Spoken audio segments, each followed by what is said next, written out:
The Drachnid Empire's grand fleet emerged from hyperspace at the edge of Sol's Oort cloud, their crystalline ships refracting distant starlight like angular diamonds. High Admiral Vexthor stood on the command deck of the Eternal Dawn, his scaled hands clasped behind his back as he studied the holographic display of the solar system before him. 300 years of uncontested expansion had made the Drachnids confident, perhaps too confident. "Preliminary scans complete, High Admiral," announced First Officer Krull. "We detect primitive fusion drives and basic orbital installations.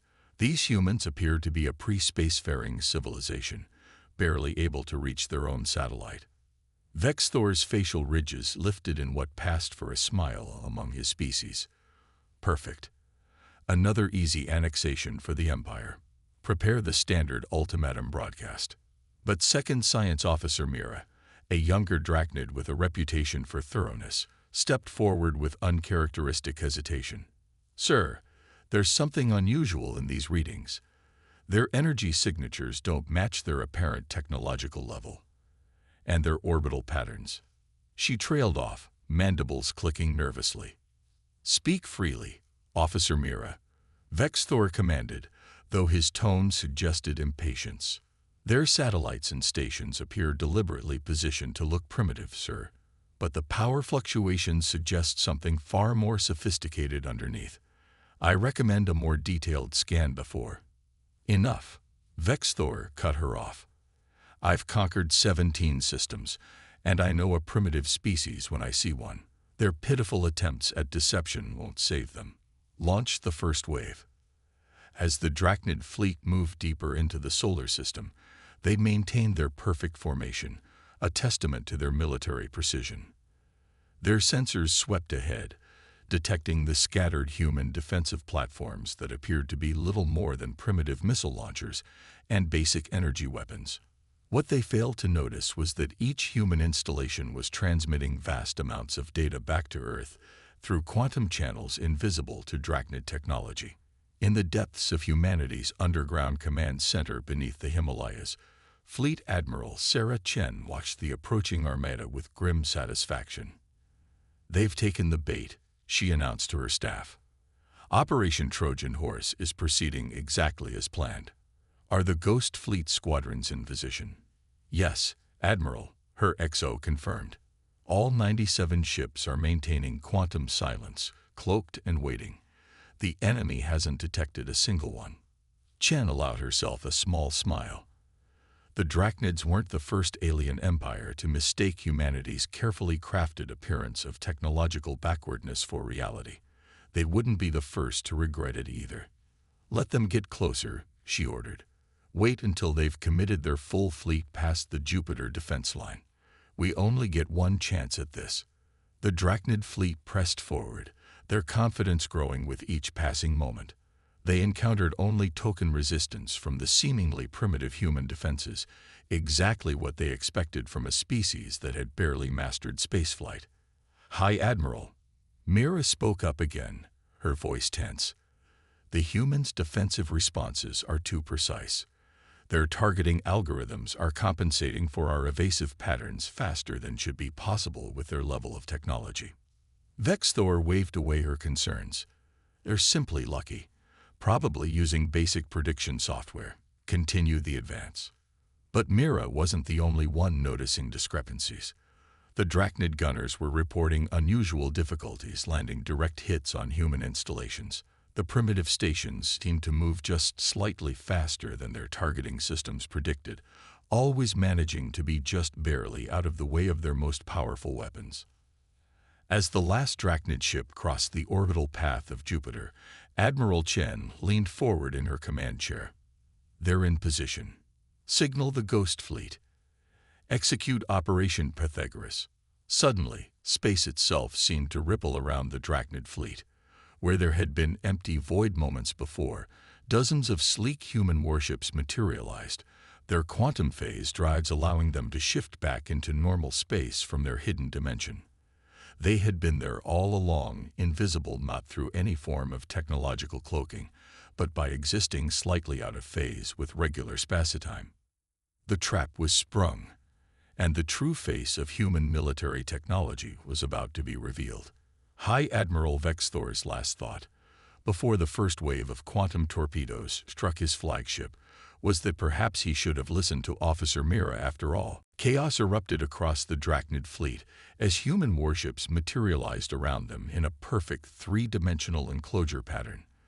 The crystalline vessels that had seemed so imposing moments before now found themselves caught in what military historians would later call Chen's cage. Multiple direct hits on their flagship, reported Commander Jackson from his station in Earth's command center. Their shields are adapting, but not fast enough to counter our quantum-shifted weapons. Admiral Chen nodded, her eyes fixed on the tactical display where red dots representing Drachnid ships were already beginning to wink out. Deploy the NEXUS swarms. Let's show them why humanity hasn't needed to build bigger ships.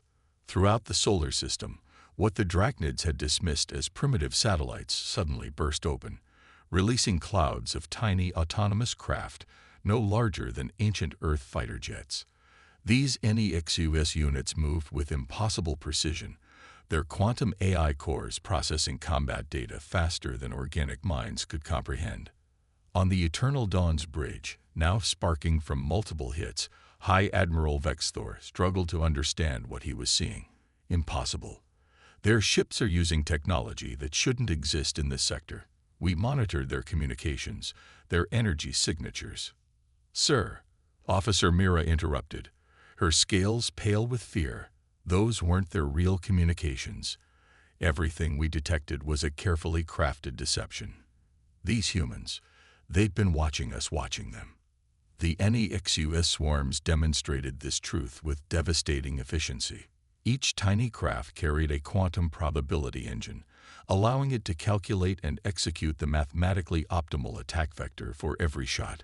The Drachnid's advanced shields, designed to repel traditional energy weapons, proved nearly useless against weapons that could shift between multiple quantum states mid-flight.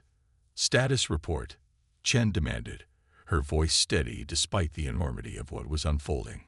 Ghost Fleet reporting minimal casualties, her XO responded. The NEXUS swarms are achieving an 87% hit rate against enemy vessels. Their return fire is ineffective. They're still targeting our projected positions rather than our quantum-shifted locations. Chen allowed herself a grim smile. They're fighting the war they prepared for, not the one they're in. Signal all commands. Execute Phase 2. The human fleet's formation shifted, but not in normal space.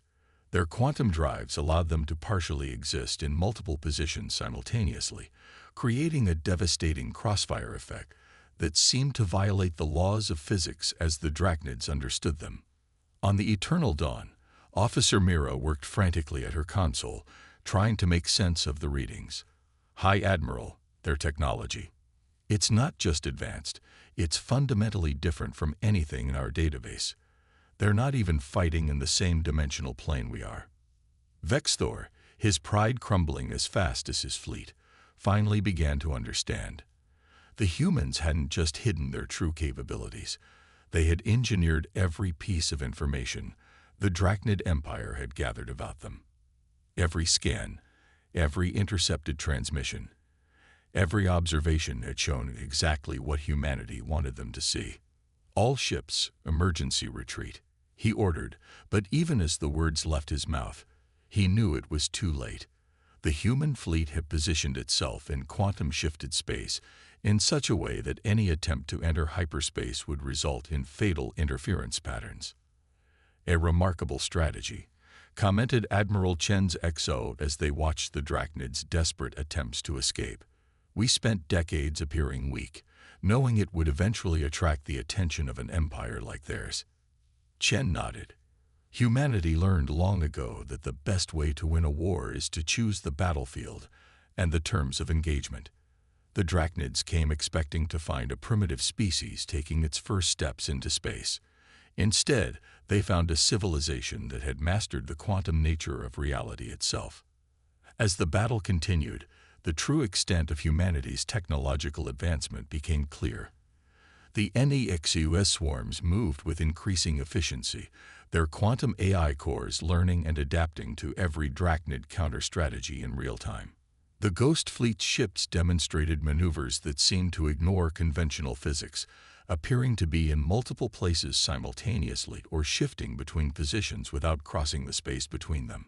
High Admiral Vexthor watched his mighty fleet being systematically dismantled by an enemy he had gravely underestimated. The humans weren't just fighting back. They were conducting a masterclass in warfare, demonstrating capabilities that would revolutionize the galaxy's understanding of what was possible. As the last of his ship's systems failed under the relentless quantum assault, Vexthor turned to Officer Mira. "Send a final transmission to the Empire. Tell them we found something far beyond our understanding. And may the Void have mercy on any who follow us here." As the battle reached its crescendo, Admiral Chen activated humanity's final surprise. "Initialize the Prometheus protocol," she commanded, her voice echoing through the quantum-secured command network. "Let's show them why we call it that." Throughout the solar system, hidden installations buried within asteroids and camouflaged as space debris suddenly awakened. These weren't weapon platforms or defense stations. They were something far more sophisticated. Each Prometheus node began manipulating the very fabric of space-time around the Drachnid fleet. On the Eternal Dawn's bridge, Officer Mira's instruments went wild. "High Admiral, the local space-time geometry is changing. They're creating artificial gravity wells, but the pattern is unlike anything in our records." Vexthor, watching his fleet's formation crumble as ships struggled against invisible forces, finally understood the true magnitude of his error. "They're not just manipulating space," he whispered, mandibles clicking in astonishment. "They're weaponizing physics itself." The Prometheus system demonstrated exactly why humanity had spent centuries appearing primitive. While other species focused on building bigger ships and more powerful weapons, Earth's scientists had pursued a different path. They had learned to manipulate the fundamental forces of the universe itself. "Prometheus grid at full power," reported Commander Jackson. "Gravitational lensing effect is stable. Ghost Fleet squadrons are in position for the final phase." Admiral Chen nodded, studying the tactical display where the Drachnid ships now appeared to be trapped in a complex web of altered space-time. "Begin the containment procedure. Let's make this quick and clean." The human fleet's quantum-shifted vessels moved with perfect coordination, their positions calculated to take advantage of the artificial gravity wells created by the Prometheus network. Each ship existed partially in multiple quantum states, allowing them to attack from angles that should have been physically impossible. In Earth's command center, Chen's XO leaned forward, watching the tactical display with intense focus. "The Drachnids are attempting to adapt their shields to our quantum weapons," he reported. "Their learning algorithms are impressive, but not impressive enough," Chen replied. "They're still thinking in terms of conventional warfare. Signal all NEXUS swarms to switch to pattern Omega. Let's end this."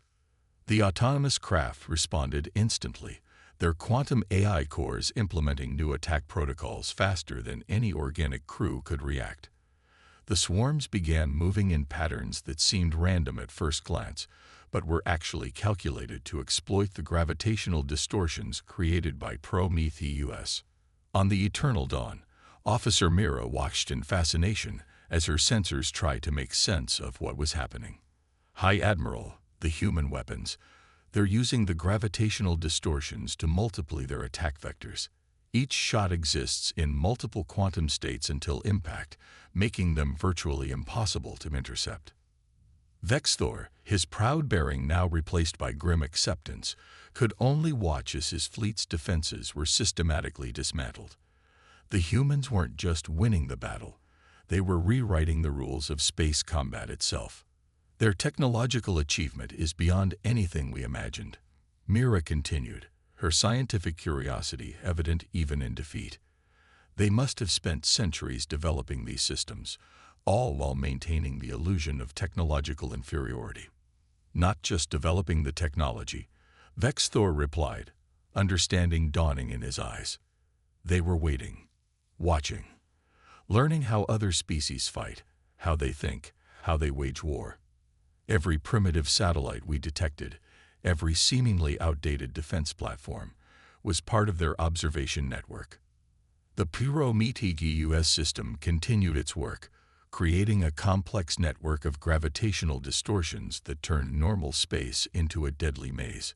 Human ships, guided by their quantum AI cores and partially existing in multiple states, navigated these distortions with practiced ease.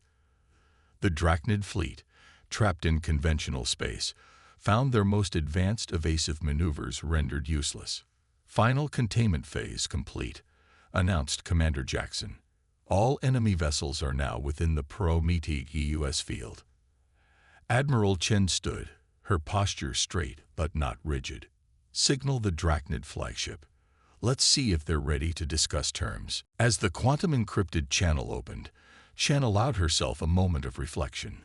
Humanity had chosen this path centuries ago, understanding that true superiority in space warfare wouldn't come from bigger ships or more powerful weapons.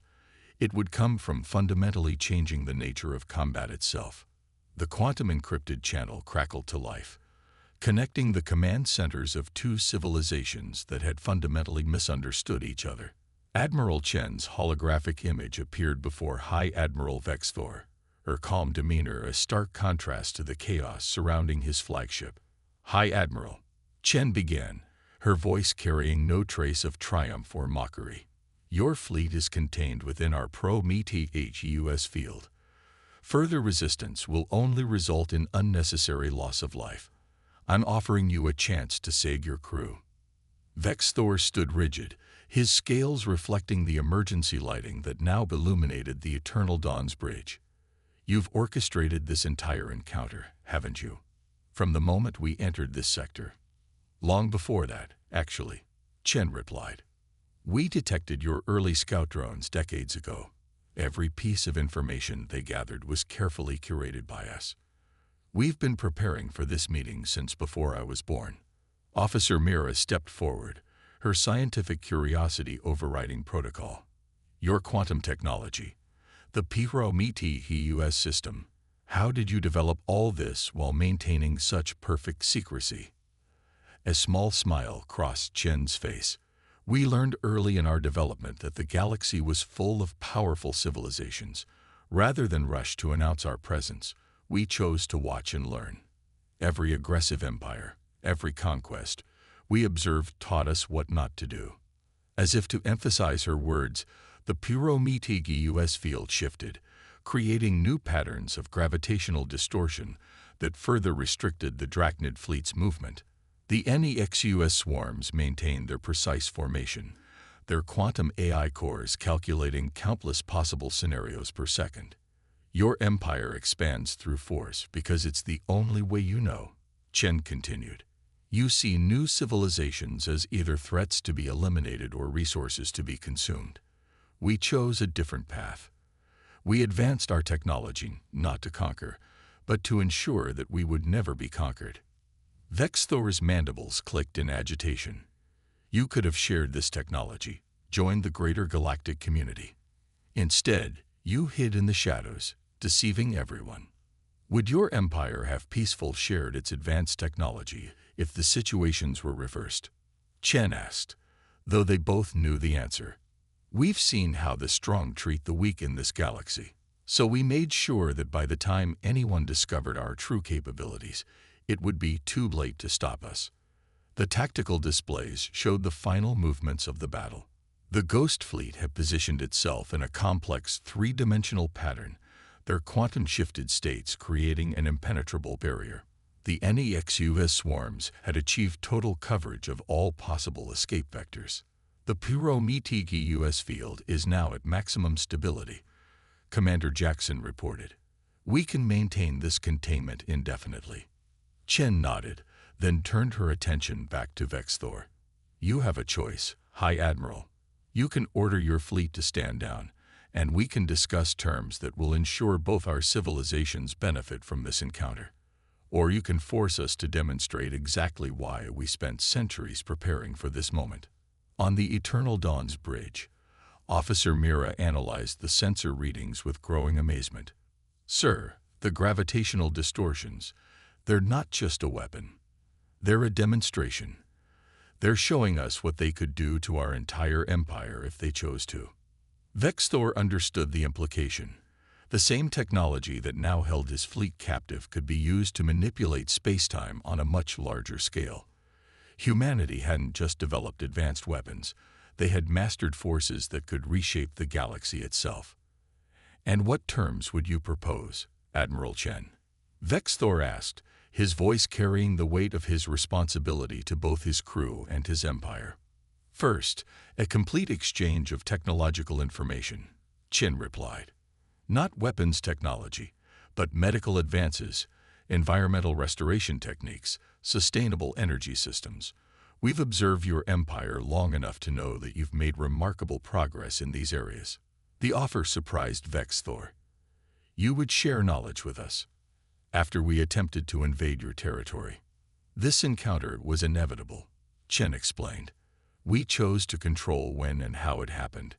Now we're choosing to turn it into an opportunity for both our species to grow. The galaxy doesn't need another war, High Admiral. It needs civilizations willing to learn from each other." The quantum-encrypted channel crackled to life, connecting the command centers of two civilizations that had fundamentally misunderstood each other. Admiral Chen's holographic image appeared before High Admiral Vexthor, her calm demeanor a stark contrast to the chaos surrounding his flagship. "High Admiral," Chen began, her voice carrying no trace of triumph or mockery. "Your fleet is contained within our Pro-Metis field. Further resistance will only result in unnecessary loss of life. I'm offering you a chance to save your crew." Vexthor stood rigid, his scales reflecting the emergency lighting that now illuminated the Eternal Dawn's bridge. "You've orchestrated this entire encounter, haven't you? From the moment we entered this sector." "Long before that, actually," Chen replied. "We detected your early scout drones decades ago. Every piece of information they gathered was carefully curated by us. We've been preparing for this meeting since before I was born." Officer Mira stepped forward, her scientific curiosity overriding protocol. "Your quantum technology, the Pro-Metis system. How did you develop all this while maintaining such perfect secrecy?" A small smile crossed Chen's face. "We learned early in our development that the galaxy was full of powerful civilizations. Rather than rush to announce our presence, we chose to watch and learn. Every aggressive empire, every conquest we observed taught us what not to do." As if to emphasize her words, the Pro-Metis field shifted, creating new patterns of gravitational distortion that further restricted the Drachnid fleet's movement. The NEXUS swarms maintained their precise formation, their quantum AI cores calculating countless possible scenarios per second. "Your empire expands through force because it's the only way you know," Chen continued. "You see new civilizations as either threats to be eliminated or resources to be consumed. We chose a different path. We advanced our technology not to conquer, but to ensure that we would never be conquered." Vexthor's mandibles clicked in agitation. "You could have shared this technology, joined the greater galactic community. Instead, you hid in the shadows, deceiving everyone. Would your empire have peacefully shared its advanced technology if the situations were reversed?" Chen asked, though they both knew the answer. "We've seen how the strong treat the weak in this galaxy, so we made sure that by the time anyone discovered our true capabilities, it would be too late to stop us." The tactical displays showed the final movements of the battle. The Ghost Fleet had positioned itself in a complex three-dimensional pattern, their quantum-shifted states creating an impenetrable barrier. The NEXUS swarms had achieved total coverage of all possible escape vectors. "The Pro-Metis field is now at maximum stability," Commander Jackson reported. "We can maintain this containment indefinitely." Chen nodded, then turned her attention back to Vexthor. "You have a choice, High Admiral. You can order your fleet to stand down, and we can discuss terms that will ensure both our civilizations benefit from this encounter. Or you can force us to demonstrate exactly why we spent centuries preparing for this moment. On the Eternal Dawn's bridge, Officer Mira analyzed the sensor readings with growing amazement. "Sir, the gravitational distortions, they're not just a weapon. They're a demonstration. They're showing us what they could do to our entire empire if they chose to." Vexthor understood the implication. The same technology that now held his fleet captive could be used to manipulate spacetime on a much larger scale. Humanity hadn't just developed advanced weapons. They had mastered forces that could reshape the galaxy itself. "And what terms would you propose, Admiral Chen?" Vexthor asked, his voice carrying the weight of his responsibility to both his crew and his empire. "First, a complete exchange of technological information," Chen replied. "Not weapons technology, but medical advances, environmental restoration techniques, sustainable energy systems. We've observed your empire long enough to know that you've made remarkable progress in these areas." The offer surprised Vexthor. "You would share knowledge with us after we attempted to invade your territory." "This encounter was inevitable," Chen explained. "We chose to control when and how it happened. Now we're choosing to turn it into an opportunity for both our species to grow. The galaxy doesn't need another war, High Admiral. It needs civilizations willing to learn from each other." In the days following the confrontation, representatives from both civilizations met aboard a neutral station positioned in the orbit of Europa. The crystalline architecture of the Drachnid delegation's quarter merged seamlessly with the quantum-shifted spaces created by human engineers, symbolizing the potential for cooperation between their species. High Admiral Vexthor stood beside Admiral Chen, both watching through the station's observation deck as teams of human and Drachnid scientists collaborated on integrating their technologies. "I still find it difficult to believe," he admitted. "Your entire civilization maintained this deception for centuries, advancing beyond anything we imagined possible, all while appearing primitive." "We had good teachers," Chen replied, her eyes focused on the work below. "Every aggressive empire that we observed taught us something valuable. The Krell Dominion showed us the weakness of relying solely on superior firepower. The Zax Collective demonstrated the folly of technological arrogance. Your own empire's campaigns taught us the importance of controlling information." Officer Mira, now leading the Drachnid scientific delegation, approached with a holographic display of the Prometheus system's underlying principles. "The mathematical models are beautiful," she said, her scientific excitement evident. "You didn't just advance technology. You fundamentally reimagined what was possible." "Necessity drove innovation," Chen explained. "We knew we couldn't compete with established empires in conventional warfare, so we chose to change the nature of combat itself. The quantum technology, the AI cores, the gravity manipulation, they were all developed because we needed advantages our potential adversaries couldn't counter." The station's quantum communication array suddenly activated, projecting a massive hologram of the Drachnid Emperor himself. The ancient ruler's scales showed signs of age, but his eyes held sharp intelligence as he addressed the gathered delegates. "The reports from this encounter will reshape our understanding of the galaxy," the Emperor declared. "Humanity has demonstrated not just technological superiority, but wisdom in how they chose to use it. The treaty we signed today will mark the beginning of a new era for both our civilizations." The terms of the agreement were unprecedented in galactic history. Instead of demanding reparations or territory, humanity offered technological and cultural exchange. The Drachnids would share their advances in biological science and environmental engineering, while humans would gradually reveal the principles behind their quantum technology. "Some in my empire question this decision," the Emperor continued. "They see sharing knowledge with a potential adversary as dangerous, but you've proven that true power lies not in conquest, but in the wisdom to avoid unnecessary conflicts." Commander Jackson, monitoring the proceedings from Earth's command center, sent a private message to Admiral Chen. "NEXUS swarms report all Drachnid ships adhering to the designated diplomatic protocols. The Prometheus grid remains on standby, but all indicators suggest genuine commitment to the peace process. Chen allowed herself a small smile. Humanity's long game had paid off exactly as planned. They had revealed their true capabilities not through a show of force, but through a demonstration of restraint. The message to the galaxy was clear. Humans were advanced enough to be dangerous, wise enough to be peaceful, but prepared enough to be respected. Your civilization's patience is remarkable, Vex Thor observed. You could have emerged as a power in the galaxy centuries ago. Instead, you waited, watched, and prepared. We understood something fundamental about power, Chen replied.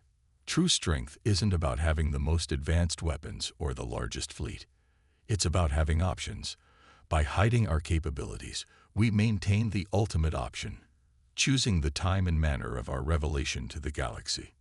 In the months that followed, the impact of this encounter rippled through galactic society.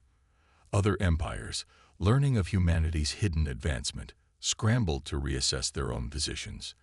The myth of humanity's primitive status had served its purpose, and now a new chapter in galactic history began. The NEXUS swarms were gradually repurposed for peaceful exploration, their quantum AI cores now dedicated to solving scientific challenges rather than calculating attack vectors. The Prometheus grid remained as a reminder of humanity's capabilities, but its primary function shifted to facilitating faster-than-light travel and communication. We've achieved something unprecedented, Officer Mira remarked during one of the joint scientific sessions. Not just peace between our civilizations, but a genuine partnership based on mutual respect and understanding. Admiral Chen stood at the observation deck one final time, watching as Drachnid and human ships conducted joint maneuvers in the space around Europa. The sight validated humanity's centuries-long strategy.